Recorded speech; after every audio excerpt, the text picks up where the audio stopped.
గ్రాముల బంగారాన్ని విడిపించి ఆ రోజు ఆన్లైన్ రేటుకే మేము కొంటాం. Sharma gold company. ప్రేక్షకులకి నమస్కారం. నేను మీ జాహ్నవి. ప్రస్తుతం మనం భూదాన్ పోచంపల్లి గ్రామంలో ఉన్నాం. భారతీయ శంకరపీఠ వ్యవస్థాపకులు మన అన్నవరపు తిరుపతి మూర్తి అవధాని గురువు గారు ప్రత్యేకంగా నిర్మించినటువంటి త్రయంబకేశ్వర ఆలయానికి మనం విచ్చేసాం. మరి ఇక్కడ విశేషాలు, ఇక్కడ విశిష్టతలు మనం ప్రత్యక్షంగా చూసి ఒకసారి తెలుసుకుందాం. ముఖ్యంగా ప్రత్యేకతల గురించి మాట్లాడుకుంటే మొట్టమొదటి ప్రత్యేకత, ఏ ఆలయాన్ని మనం దర్శించినా ధ్వజస్తంభ దర్శనం అనేది ఉంటుంది కదా. అయితే భారతదేశంలోనే మొట్టమొదటి త్రిశూల ధ్వజాన్ని ఇక్కడ ఏర్పాటు చేసినట్లుగా చెప్తున్నారు. సో చాలా విశేషాలు, వింతలు ఇక్కడ ఉన్నాయనేసి చెప్తున్నారు. సో ఇక్కడ ఉన్నటువంటి ఆ విశేషాలు ఏంటి, పూర్తి వివరాలు లోపలికి వెళ్ళి గురువు గారి మాటలని తెలుసుకుందాం. విచ్చేయండి. మొట్టమొదటిగా ధ్వజస్తంభ దర్శనం అయిన వెంటనే మనకి చక్కగా మహాశివలింగ దర్శనం మొట్టమొదటిగానే జరిగిపోతుంది. చాలా అద్భుతంగా ఇక్కడ నిర్మాణం జరిగింది. ఒక్కసారి అందరూ కూడా ఓం నమ శివాయ అనుకుందాం. ఓం నమ శివాయ. దాదాపుగా 11 అడుగుల లోపలికి రాగానే చక్కటి శివలింగ దర్శనం మనకి అద్భుతంగా దర్శనం ఇస్తున్నారు. అయితే గురువు గారు ప్రత్యేకంగా ఇక్కడ పూజలు కూడా నిర్వహిస్తూ ఉన్నారు కదా. మరి ఒక్కసారి లోపలికి వెళ్ళి మాట్లాడేద్దాం. అయితే ఇక్కడ మహాశివుడికి చక్కగా అభిషేకం నిర్వహిస్తున్నారు. ఆ విశేషాలు చూస్తూ ఈ ఆలయానికి సంబంధించిన ప్రత్యేకతలు గురువుగారి మాటల్లో అడిగి తెలుసుకుందాం. విచ్చేయండి.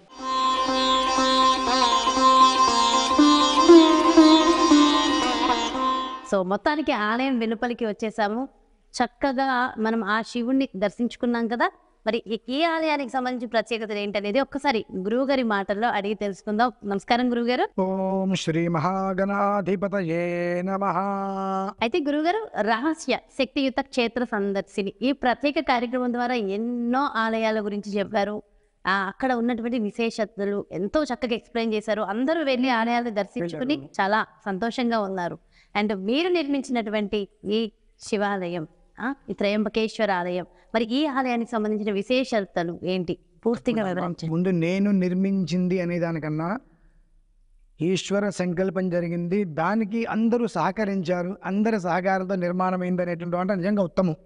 ఎందువల్లనంటే శంకర సాక్షాత్తు ఏది కూడా ఊరికే నిర్మాణం కాదండి, ఎంతో సంకల్ప బలం ఉండాలి.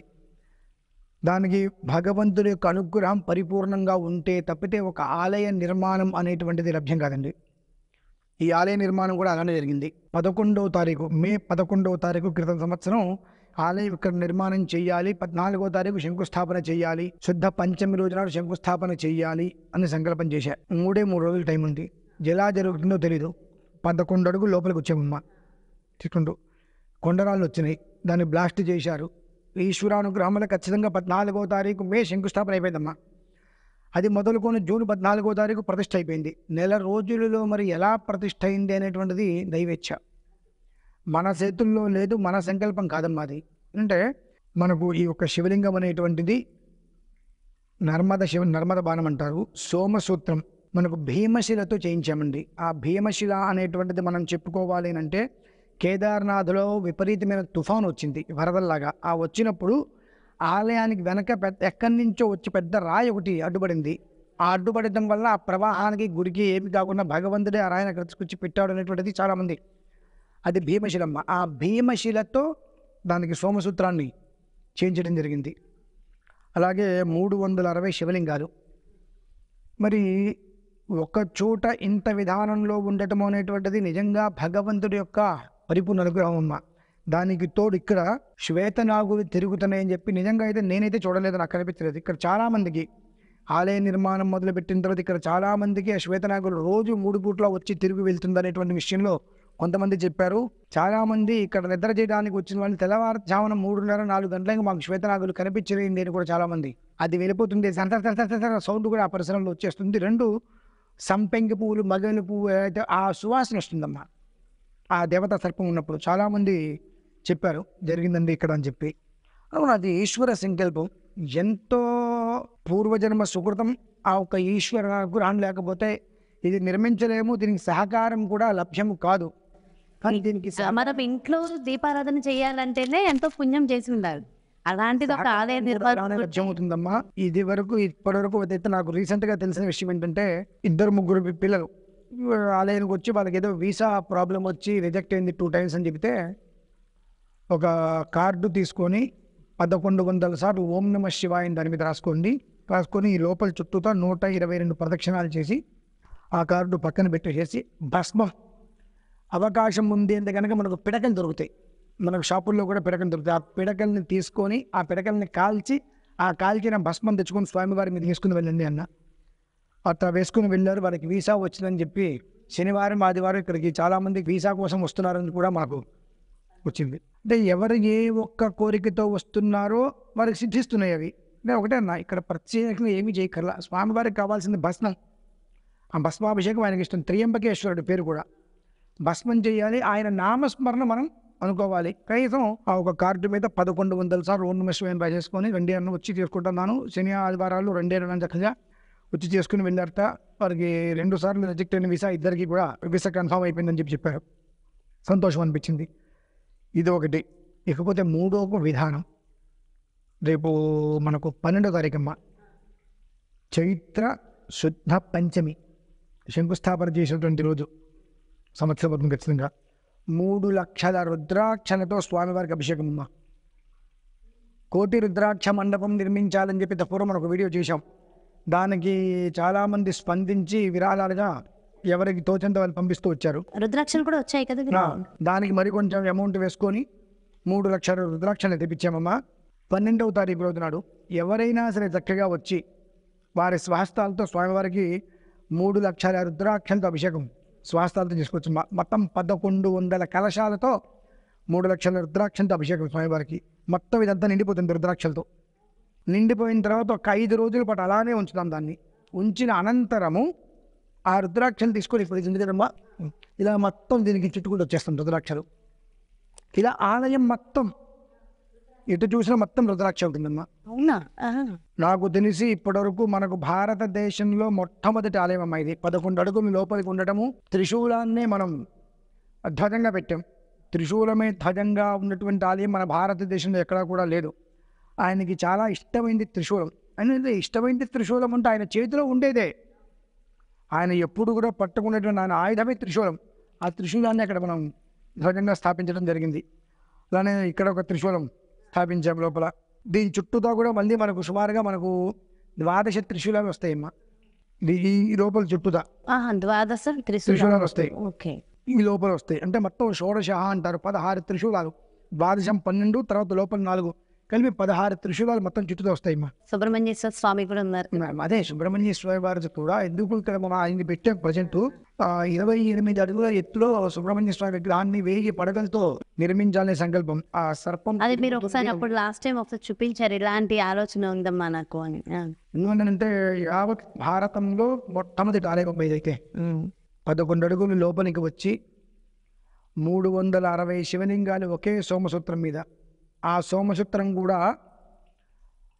భీమశిల అవ్వడం, శివలింగం నర్మద బాణం అవ్వడం అనేటువంటిది ఎక్కడా కూడా పరిసరాల్లో లేదమ్మా. దీనికి ప్రత్యేకత ఏమిటి అంటే నాకు ఈ ప్రత్యేకత కావాలి అని ఇక్కడికి రావక్కర్లేదమ్మా. ఇక్కడికి వస్తేనే ప్రత్యేకత. దీనికి ఇంతకన్నా విశేషంగా చెప్పుకోవాల్సిన పరిస్థితి ఏంటంటే ఇప్పటికే సుమారుగా ఒక 20 లక్షలు పైన పంచాక్షరి ధారపోసాం. 5 కోట్ల పంచాక్షరి ధారపోయాలని ఇదిలో ఉన్నాం.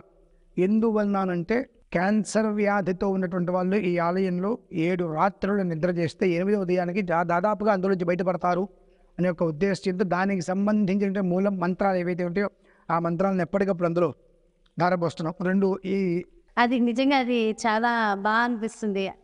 అంటే శివుడికి శవన్ బాత్ చేయిస్తున్నారు గురుగారు. అంటే ఏమవుతుందంటే అమ్మా మనం ఎవరన్నా ఉన్నప్పుడే అభిషేకం చేస్తూ ఉంటాం. అభిషేకం కాబట్టి ఉదయం పూట 1 నిమిషం ముందు వెనక వస్తూ ఉంటాం. కాబట్టి ఇది పెట్టడం వలన దాదాపుగా 24 గంటలు స్వామివారి మీద అభిషేక ప్రియ శివ.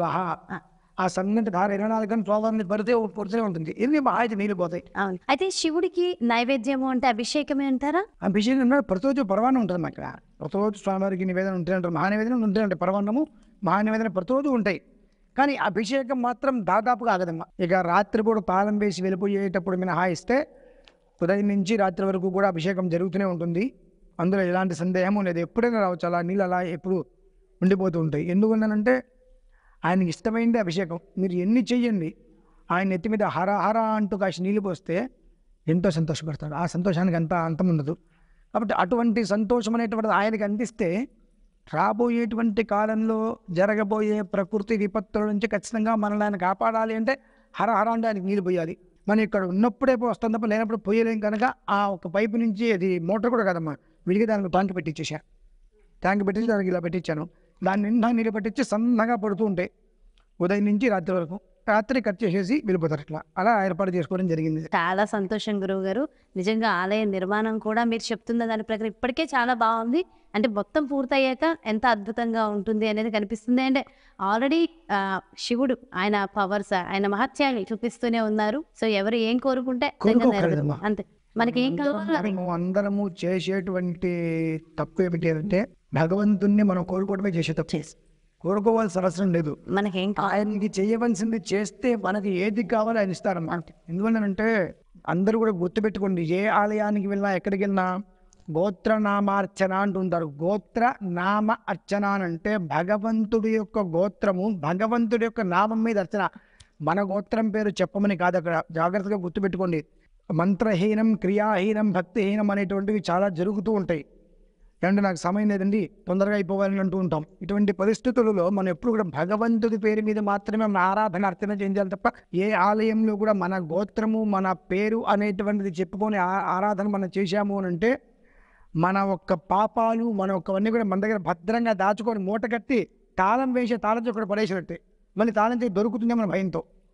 కాబట్టి ఏ ఆలయానికి వెళ్ళినా గోత్రము, పేరు అనేటువంటి విషయం ముందు మర్చిపోండి.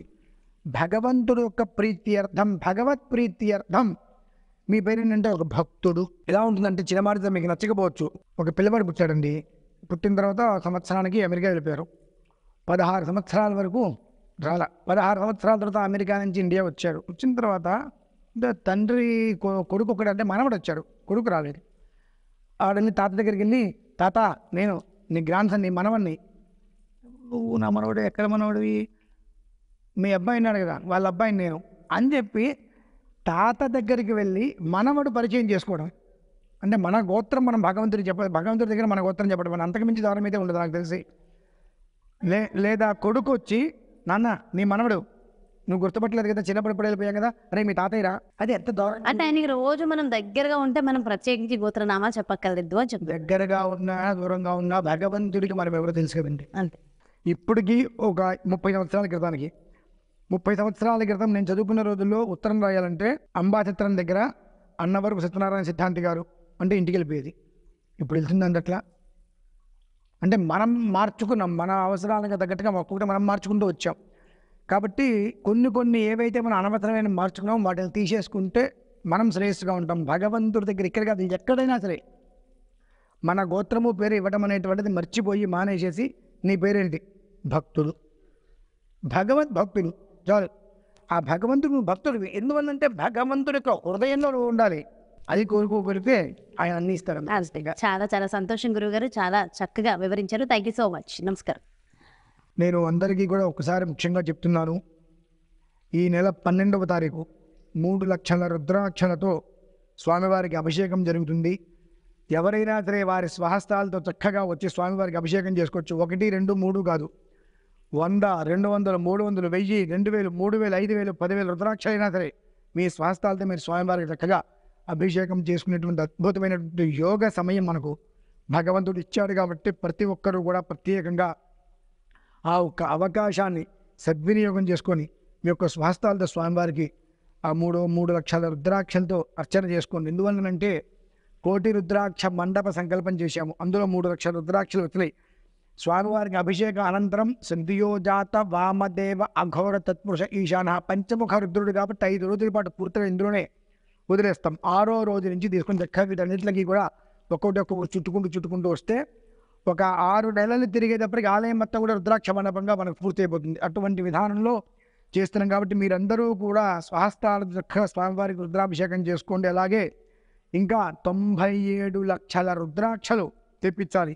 దానికి కూడా మీరందరూ కూడా సమగ్రంగా సహకరించాలని కోరుకుంటూ సెలవు తీసుకుంటున్నాను. చూసారు కదండి, మరి ఇది చక్కగా మనం చూసాం కదా, ఇది భూదాన్ పోచంపల్లి గ్రామంలో ఉంది ప్రత్యేకమైన ఆలయం. మరి ఈ ఆలయాన్ని వీక్షించాలనుకునే భక్తులందరి కోసం మరి ఆ లొకేషన్ కూడా మీకు డిస్క్రిప్షన్లో ఇవ్వడం జరుగుతుంది. ఒక్కసారి విచ్చేసి చక్కగా స్వామివారి దర్శనం చేసుకోండి. మరో చక్కటి ప్రత్యేకమైన కార్యక్రమంతో మళ్ళీ మీ ముందుకు చేస్తాను. నమస్కారం.